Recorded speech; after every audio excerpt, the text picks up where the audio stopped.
Avec le ministre des Affaires étrangères et d'autres collaborateurs, j'ai quitté Port-au-Prince hier pour participer au sommet États-Unis-CARICOM plus la République dominicaine. L'an dernier, nous étions à Los Angeles avec le président Biden et tous les chefs d'État et de gouvernement de la CARICOM et de la République dominicaine. Cette année, les États-Unis étaient représentés par la vice-présidente Kamala Harris. Mon gouvernement a fait le choix de renforcer nos relations avec les pays de la CARICOM et nous coopérons avec eux dans les organisations internationales. Nos pays sont de taille différente, mais nous faisons face à des problèmes similaires et nous devons parler ensemble au niveau international si nous voulons faire entendre notre voix. Négocier séparément avec les grandes puissances et les organisations internationales ou régionales a forcément moins d'impact que quand nous le faisons ensemble. Nous avons parfois des intérêts divergents, mais dès qu'il s'agit de cyclones, de la montée au niveau des océans, de la pollution, de la prolifération des algues comme les sargasses, du trafic illégal d'armes à feu, de la dépendance énergétique, des contraintes des institutions internationales, et j'en passe, nous sommes tous logés à la même enseigne. À l'occasion de ce sommet, les discussions ont été franches et les problèmes ont été posés sans détour. Les questions sur l'énergie, sur les modalités de la mobilisation des fonds auprès des bailleurs de fonds multilatéraux, des questions climatiques, du trafic d'armes, de la sécurité alimentaire. Pour ce qui concerne notre pays,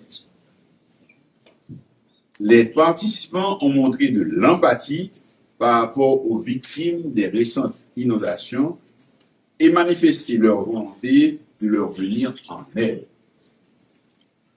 Les États-Unis d'Amérique ont décidé de prolonger la loi OL qui devait prendre fin en 2025.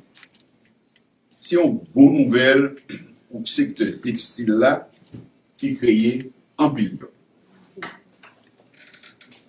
Ils ont annoncé aussi une aide supplémentaire de 53,7 millions de dollars en réponse à la crise humanitaire. Toujours à travers l'USAID, 10,5 millions seront consacrés pour l'agriculture et l'élevage. La situation qui prévaut chez nous continue à être une préoccupation pour nous. Les États-Unis demeurent engagés à nos côtés dans la recherche d'un appui pour la PNH. Ils veulent plus de coordination entre les bailleurs. La Jamaïque a réaffirmé sa volonté de participer à une force spéciale multilatérale.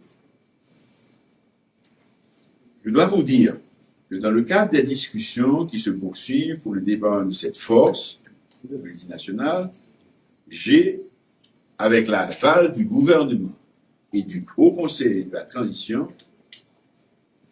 et après concertation avec certains partenaires, adressé une correspondance au secrétaire général des Nations Unies pour réitérer notre demande produite en octobre dernier.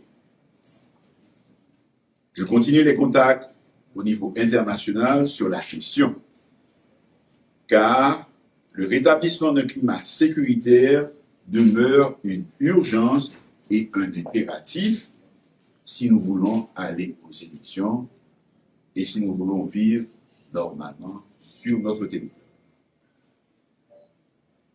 L'initiative de la CARICOM d'inviter à la Jamaïque des acteurs haïtiens qui, pour diverses raisons, n'arrivent pas à se parler ici en Haïti, a été évoquée.